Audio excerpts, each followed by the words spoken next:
정용실의 뉴스 브런치.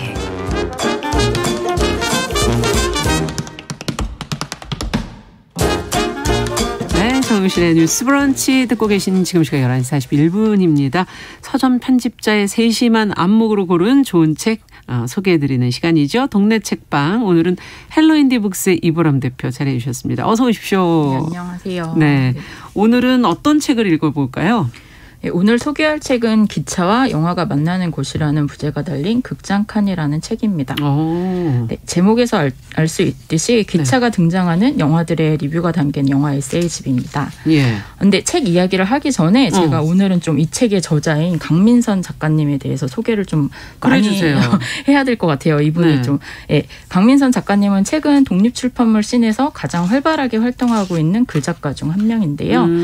제작한 책 종수만 헤아려 봐도 얼마나 활발히 작품 활동을 하고 있는지 짐작할 수 있습니다. 얼마나 많은데요? 임시재본소라는 1인 출판사를 통해서 2017년 가을에 첫 책을 냈어요. 그래서 100쪽으로는 다 할 수 없는 이야기라는 책을 만든 이후에 지금 4년이 지났는데 그 4년 동안 만든 책이 총 19종입니다. 그러니까 독립출판물은 4년 동안에 평균 그럼 어떻게 된 1년에 5권? 네. 어머. 근데 독립출판물이 기획에서부터 디자인, 유통까지 1인이 다 맡아서 하는 셀프 퍼블리싱이기 때문에 1년에 한 권을 만드는 것도 되게 힘들거든요. 그렇죠. 네, 근데 그렇게 쉽지 않은 일을 이분은 매해 평균 한 5권 정도씩을 책을 만들고 있는. 무슨 체력이신가? 그렇죠. 어마어마한.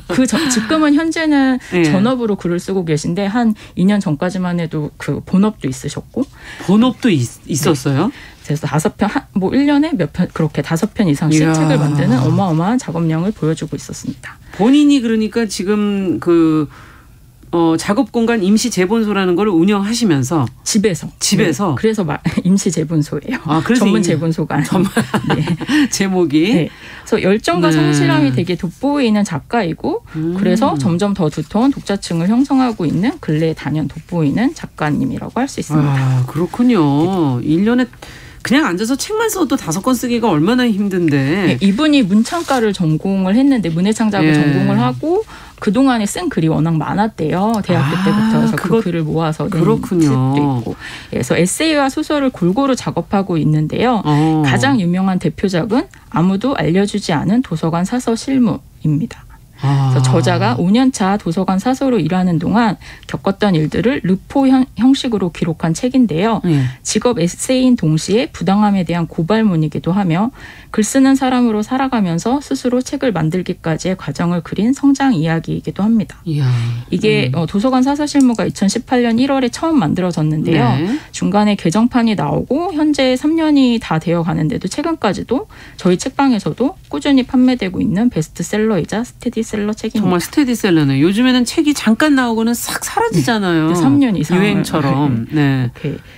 대단한데요. 잘 나가고 있고요. 작가님이 대단한 건 이렇게 꾸준한 작업량뿐만 아니고 실력이 뛰어나다는 것인데요. 흡입력 있는 필력은 물론 기획력이나 컨텐츠를 제작하는 다양한 아이디어에 대해서도 언급 안 할 수가 없는데 예를 들면 도서관 사서로 일하면서 직업 에세이를 만드는 건 누구나 생각할 수 있잖아요. 근데 이제 도서관 사서분들이 휴무가 월요일이라고 하더라고요. 맞아요. 그래서 그 월요일 날 무얼 했는지 그걸 또 모아서 월요일 휴무라는 책을 만들었었고요. 그다음에 도서관에서 빌려보았던 책들 리뷰집도 만들었고 사서가 되기 전까지 작가 지망생으로서 생계를 위해 전전했던 아르바이트의 노동기를 담은 책도 만들었습니다. 인생에서 버릴 게 하나도 없네요. 다 글이 됩니다. 정말 책이 되고. 뼈 하나, 껍질 하나. 이게 능력인데 그렇게 책을 대단한데요? 만들 수 있는 게. 소재가 하나 던져지면 무엇이든 쓸 수 있는 능력자고요. 소설로는 여름 특집, 가을 특집, 겨울 특집이 있어요. 그래서 이게 이름이에요? 계절과는 상관이 없는데 그 여름에 묶은 소설, 가을에 묶은 소설 그렇게 계절마다 묶은 소설집이 있고 제목도 되게 잘 지어요. 센스 그러네요. 있게. 항상 무언가를 쓰고 있고 무엇이든 쓰려는 준비된 작가라고 볼 수 있습니다. 그리고 임시재본소라는 출판사 이름처럼 초반에는 집에서 내지를 출력하고 핸드바인딩으로 재본을 하고 표지는 라카 스프레이를 뿌려서 만든다던가 하는 다양한 가내수공업 방식으로 가내수공업 방식으로 오랫동안 작업을 했어요. 지금은 진짜요? 인쇄소에서 하지만 쓰는 시간보다 만드는 시간이 더 오래 걸렸다고 하더라고요. 10권 하려면 그거 다 묶어서 표지만 되고 네. 그거 얼마나 초반에 힘들어요. 그래서 30부, 50부 이렇게 만들기도 했다고 해요. 이야. 그래서 만약 독립출판물 서바이벌 오디션이 있다면 어떤 미션이 주어져도 훌륭하게 해내고 결선에까지 충분히 오를 만한 실력을 갖춘 네. 정말 콘텐츠를 잘 만드는 맞는 크리에이터라고 생각됩니다. 네. 그래서 이분이 이제 셀프 퍼블리싱도 하지만 유명 출판사를 통해 책을 내기도 했고요. 근데 어쨌든 많은 책을 스스로 디자인 작업까지 하면서 작품 발표를 해왔기 때문에 자기만의 색깔이 되게 확실한 것도 큰 매력 중 하나예요. 정말 보통은 글만 쓰고 이제 넘겨주면 편집을 하고 이제 표지를 정하고 이런 것들은 알아서 출판사에서 하는 건데 이분이 다. 예, 본인의 느낌이 사실은 있잖아요. 네네, 책을 쓰시면서 네네. 가졌던 그 느낌을 최대한 살려서 표지도 만들고 맞아요. 편집도 한다는 거는 굉장히 능력이긴 하지만 또 책을 보는 독자 입장에서는 일관성이 있을 것 같다는 맞아요, 생각이 맞아요. 드네요. 네, 정말 독립출판계의 거목의 유명한 작가의 신작인 거다 이렇게 볼 수가 있을 것 같아요. 네. 독립출판물 씬에서도 되게 유명한 분이고요. 팬들도 많고 그래서 신간도 많이 기다리시는데 이게 딱 일주일 전에 입고된 되게 따끈따끈한 이분의 신간이 나와서 들고 나왔고요. 네. 까먹으셨을까 봐 제목을 다시 말씀드리면 맞아요. 잊어버렸어요. 네. 극장칸입니다. 저자는 네. 강민선. 네. 네. 이번 책도 셀프 퍼블리싱으로 만들었고요. 영화 리뷰 당연히 직접 썼고요. 표지 사진 직접 찍었습니다. 철도가 있고 네. 집이 있는 이게 뭐랄까 소형 그런 모형 같은 거를 찍으신 것 같아요. 되게 유럽의 어느 마을 같기도 한데 이분이 용산 전자랜드 지나다가 그 철도 모형 판매하는 곳에서 찍은 사진이라고 합니다. 본인이 찍은 건가요? 네네. 사진도 직접 찍고요. 잘 찍으셨어. 그다음에 안에 그림도 저작권 문제로 영화 스티커를 쓸 수가 없어서 직접 그림을 그리는 분은 아닌데 그림까지 그리셨어요. 그래서 한마디로 이번 책도 강민선 작가의 그림도 있네요. 네, 피땀 눈물이 담겨있는 책입니다. 네. 앞서 소개했듯이 이 작가님은 이제 소재 하나만 던져주면 무엇이든 쓸 수 있는 사람이라고 소개해드렸는데요. 이번에는 이분이 기차에 대해서 쓰고 싶었다고 해요. 그래서 머릿속에 기차에 대해서 뭘 쓸까 생각을 하다가 그 증기기관차를 발명한 조지 스티븐슨의 전기를 읽고 산업혁명에 대해서 쓸까 생각해서 좀 써봤대요. 그러다가 국내 KTX를 타보고 뭘 써볼까 해서 또 그것도 생각해보고 그래서 기차 글쓰기에 대한 여러 방향을 고민을 하다가 기차를 가장 잘 보여주는 매체가 뭘까 생각해보니 그게 영화였다고 합니다. 영화는 기차의 크기도 잘 보여주고 그 화통한 기차 소리도 직접 들려주니까 참 많이 나오죠 영화 속에. 네, 저도 몰랐어요. 또 생각해보니까 남녀가 헤어질 때. 맞아요. 너무 상투적인가? 확 떠올랐어요. 어떤 장면인지.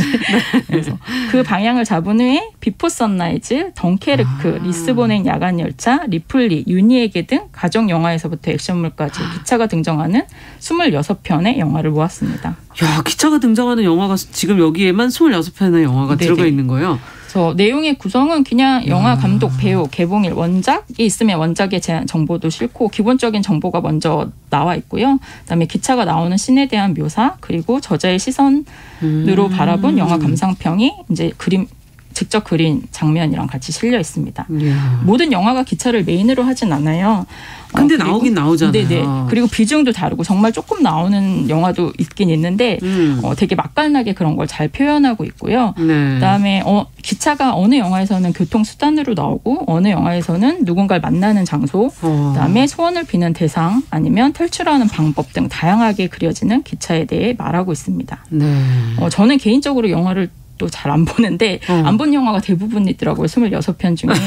근데 글이 워낙에 재밌어서 그냥 술술. 네, 잘 읽혀서 보고 싶게 만든 영화도 많았고요. 그다음에 작가님이 좀 저랑 동년배예요. 그래서 26편의 영화 중에 최근의 영화들도 있고 그다음에 예전에 것도 좀 있는데 제가 중학교 보니까? 때 뭐 나왔던 영화. 그래서 그 시절에 뭐 비디오를 빌려서 반납 직전에 뭐 테이프가 늘어질 때까지 봤다. 그게 스탠바임인데 뭐 그런 얘기를 들으니까 또 추억이 소환되기도 하더라고요. 그래서 모르는 영화를 발견하게 되는 기쁨과 동시에 잊고 있던 영화를 다시 만나는 반감까지 있는 책이었습니다. 작가가 이걸 한 편을 쓰기 위해서 계속 되풀이해서 보고 한 글도 사나흘 동안 썼다고 해요. 한 편을 쓰는데. 한 편 쓰는데 시간도 꽤 걸리는 그런 몇 달간. 책이군요. 그래서 영화 속에서 그렇게 되풀이하면서 보면서 발견한 이야기들을 공유함으로써 독자들도 같이 사유하는 시간을 가져볼 수 있습니다. 네, 지금 제가 여기서 제가 본 영화 중에 최근에 저희 뉴스브런치 부설 심리연구소에서 봤던 영화 블랙스완의 니나가 탔던 기차 장면이 이렇게 나오는데. 네네. 이것도 사실은 좀 다른 기차랑은 좀 느낌이 다르죠. 혼자서 지하철에서 막 나오는 그 왠지 좀 으스스한 그런 느낌도 들기도. 기차의 느낌이라는 게 이렇게 장면에 따라 다 다를 수 있겠구나. 그러네요. 네, 제가 블랙스완을 보진 못했어요. 근데 이 그 에세이를 읽으면서 가장 인상 깊었던 게 블랙스완이긴 하거든요. 그러니까 이 주인공이 되게 지친 모습으로 맞아요. 되게 출퇴근하는 그런 그렇죠. 장면이 나오는데 거기에 이 그 강민선님이 그 혼자 글을 쓰는 분이잖아요. 그래서 약간 그 혼자 글 쓰는 애환을 거기에서 감정이입해서 적어 온 부분인데 그 부분이 되게 인상 깊었어요. 그래서 뭐 아무것도 하지 않는 것보다 나을 거란 기대를 안고 집을 나서 본다. 이분도 이제 매일 글을 스스로 일정을 잡고 해야 되는 일이잖아요. 그렇죠. 그래서 이 혼자 작업하는 사람들의 애환도 이렇구나라는 걸 느껴볼 수 있는 대목이었고요. 그다음에 저는 쭉 보면서 가장 보고 싶었던 영화는 진짜 일어날지도 몰라 기적. 이란 영화인데 저는 이것도 보지 않았는데 옛날 일본 시골 마을이에요.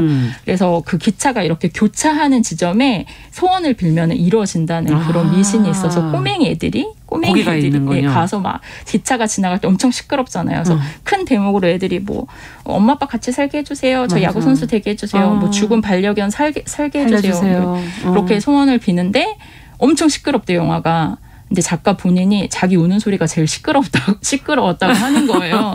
근데 그 대목이 너무 저는 귀여웠고 슬펐고 짠해서 제가 그 영화를 꼭 봐야겠다 해서 이번 주말에 그 영화를 볼 예정입니다. 네, 개인적으로 그 영화도 되게 보고 싶은 영화였고요. 그래서 이게 한 권이 한 편의 이야기가 아니라 26편 나눠진 이야기긴 한데 흡입력이 좋아서 반 정도 읽었을 땐 진짜 확 몰입돼서 읽을 수 있고요. 또 영화를 보시면서 하나하나 차근차근 보셔도 이게 더 좋지 않을까요? 네, 재밌는 게 목차에 옆에 네모칸이 있어요. 체크할 수 있는 체크칸. 저도 지금 그게 뭔가 하고 보고 있으니까 그래서 나는 이걸 봤다. 네, 그렇게 체크할 수 있는 칸이 있고. 그다음에 뒤에는 부록에는 세계 지도를 보는 수록 영화 목록이나 기차에 대한 연표가 실려 있어서 기차에 대한 또 감상적인 부분뿐만 아니라 다양한 정보도 얻을 수 있습니다. 어디냐 이런 걸 확인하시면서. 네네. 그렇군요. 그러니까 독자 여러분들도 저처럼 영화 여행, 기차 여행을 떠나는 기분으로 이 책을 읽어보실 수 있으실 것 같습니다. 네, 정말 다양하네요. 어떻게 보면은 이거 하나하나가 진짜 재미있습니다. 그래서 정리를 쭉 해주면 꼭 기억에 남거나 아니면은 꼭 얘기해주고 싶으신 내용을 좀 정리해 주시죠. 서문에 이분이 이제 글 쓰는 사람으로서 심정이 솔직히 드러난 문장이 있는데요. 그걸 읽어드리면 아직까지는 더 해보고 싶은 마음이 있어서 계속 뭔가를 해보려고 합니다. 시간이 갈수록 이런저런 고민도 많고 마음이 약해질 때면 왜 나 혼자 이러고 있지 하는 생각도 들지만 다들 그렇겠지. 다들 혼자 이러고 있겠지. 내가 좋아하는 그 작가도 이러고 있겠지. 고민도 많겠지. 마음이 약해질 때도 있겠지. 다 그런 거지 라고 생각하면 괜찮아지기도 합니다. 이 글을 읽고 계신 분들도 괜찮아지기를. 그럼 저는 다음 책으로 또 인사드리겠습니다. 그래서 이 책을 완성하고 나서 19세기 산업혁명에 대한 소설도 언젠간 써보리라고 결심을 했대요. 그래서 저는 앞으로 이분이 기차든 버스든 우주선이든 그다음에 19세기 산업혁명이든 29세기든 어떤 걸 쓰더라도 되게 기대를 하고 앞으로 쭉 어떤 걸 쓰시든 응원을 하고 싶은 마음으로 또 책 소개를 하게 되었습니다. 네, 누구나 고민도 많겠지. 마음도 약해지지. 그렇죠. 그러나 그냥 써가는 거죠. 너무나 능력자인 줄 알았는데 이 안에 당연히 힘든가. 이렇게 능력자도 힘들어할 때가 있고 마음 약해질 때가 있는 거군요. 자, 오늘 동네 책방 헬로인디북스의 이보람 대표와 함께 강민선 작가의 극장 칸 같이 한번 26편의 영화 이야기가 담겨있는 책 같이 만나봤습니다. 자, 저희